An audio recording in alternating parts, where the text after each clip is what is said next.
Hello guys, welcome to Concepts of Medical, and today's video I'm going to explain to you guys very important terms related to the trunk. Whenever we describing structures in anatomy, we are just explaining structures, their relations, so we definitely give some reference structures to them, that this structure is near to the structures, or the structures are posterior to the structures. So the relations between two structures, if we explain one structure in relation to another structure, so what are these terms used in describing all these relations? Let me give you an example. That if someone asks you that where is your home, so you cannot tell him that my home is in the land, or my home is in the garden. So he would not understand it.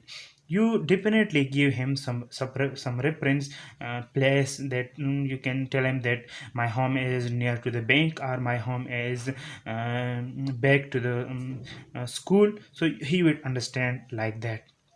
So at the same position, and at the same talk is here, that whenever we describing any structures in anatomy, so we relatively give any another structures for describing that individual structures. So today I'm going to explain to you guys that what are those basic terms which are used in describing all the relations in our body, mostly in the trunk region. So what is trunk in the region in our body which is without the limbs. So the trunk is mostly constitute of our head region, the chest cavity, and the abdomen region. So these are actually the trunk. So these are the terms which are used, mostly used in describing the trunk region. So the first term here we have is the ventral, or it is also called interior. So what is ventral and what is interior? It is the front of the trunk. It means that whenever you if you are describing a structures in our body, so you definitely give the structure which is in front of your tongue, so you tell that this structure is interior to the structure. Let me give you an example. If there is we have sternum, right? If let's suppose this is not the real sternum, and this is the trachea, right? And this is the esophagus. This is not the real structure of esophagus and sternum.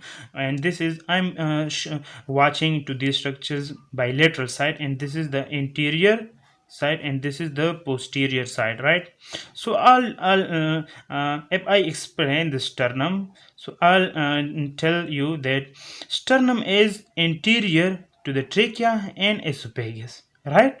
And if I explain the relation of esophagus, so I will tell that esophagus is posterior to the sternum and posterior to the trachea. And if I explain the trachea, that trachea is posterior to the sternum but interior to the esophagus. So that's how we describe the relation and what is the meaning of interior and posterior. So this is how we explain the terms and relation to the interior and ventral. So the another is dorsal and posterior. So dorsal is it is the back of the trunk. I explained here that posterior is towards the trunk, so you can tell that esophagus is posterior to the sternum or posterior to the trachea, right? So posterior is also called the dorsal region, and ventral is also called interior, right? So the third one here is we have the medial. Medial, it is a plane or region close to the medial plane. Medial plane, I explained in the previous video. If you haven't watched that video, so go there in the I button, and you can easily get that video, and first watch that video. You can again understand the plane and the region, all of them, right?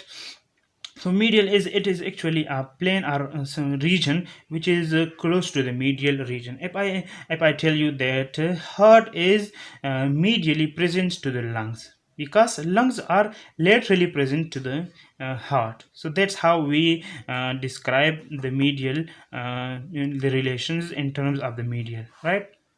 And lateral it is a plane or region away from the medial plane. As I told you that lungs are laterally present to the heart, so that is the example of lateral. You can also give another example about lateral and medial. If I give you that this is my hand and this is the lateral, this is the anatomical positions of my hand, and this is the radius bone which is present laterally to my body, and this is the ulna bone which is present medial to my body.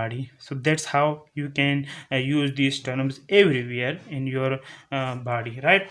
So another term here we have is the proximal cranial or superior. So it is the plane or region close to the head regions. If I tell you that if I told you before that the axial is a plane actually which divide our body to the superior and inferior.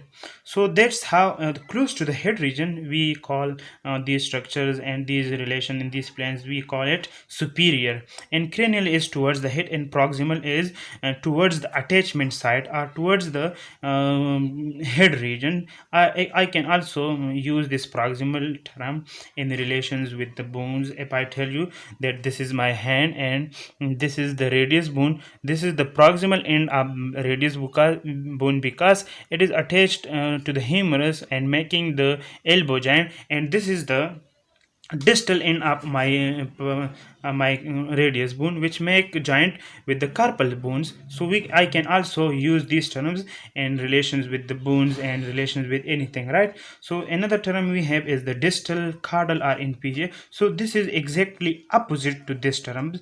Mostly of these terms is actually opposite to each other. So distal is away. I told you that this is the distal end of my radius bone which make joints with the carpal bones, right? And this is the proximal end.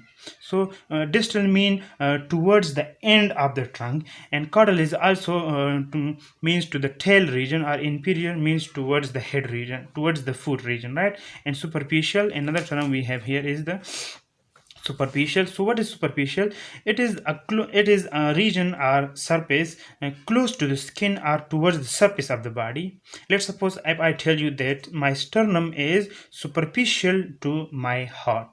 So sternum is towards the surface of the body and towards and it is close to the skin of my body. That's why I'm explaining my sternum and with relations to the heart is superficial, right? And deep is it is away from the skin or away from surface of the body. I can also tell that my heart is deep to my sternum because it is away from my surface region and it is away from my what? From my skin region. That's how I explain all these terms. Another term here we have is ipsilateral. So ipsilateral is actually on the same side of the body as another structure.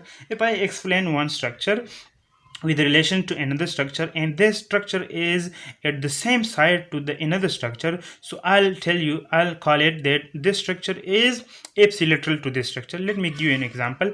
If I say that my right eye is ipsilateral to my right ear, or my right hand is ipsilateral to my right foot.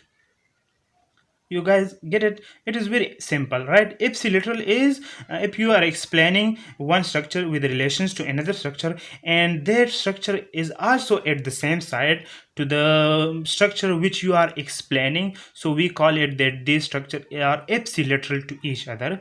And contralateral is what? On the opposite side of the body from another structure. I can tell you that my right eye is contralateral to my left ear. That's how I explain my right eye and my left ear, that these two structures are actually contralateral to each other because my right eye is the right side and my left ear is at the left side. That's why I tell him that these structures are actually contralateral to each other. I can also say that my left leg is contralateral to my right arm, right? You get it? So invagination, what is invagination? Invagination is projecting inside. If I press my abdominal regions and I just project my skin towards inside, so I call it invagination. But if I in projecting if some bones or some structures projecting my skin towards outside, so I'll call it evaginations. Let me make a diagram, a simple diagram here. Let's suppose here this is one diagram, and this is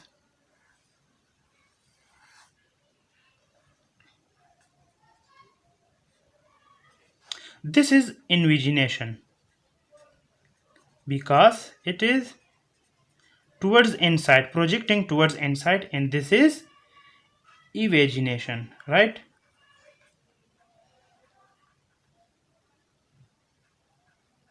Evagination, it is projecting to outside. That's how we call it evagination, and this is invagination, right? So these were very important term in relation to the tongue. I'll make another terms with relations to the upper limbs and lower limbs and all these in upcoming video. So if you want these hands out and pictures, you can easily visit my Facebook page and download it from there. The link is also in the description and also in the about, right?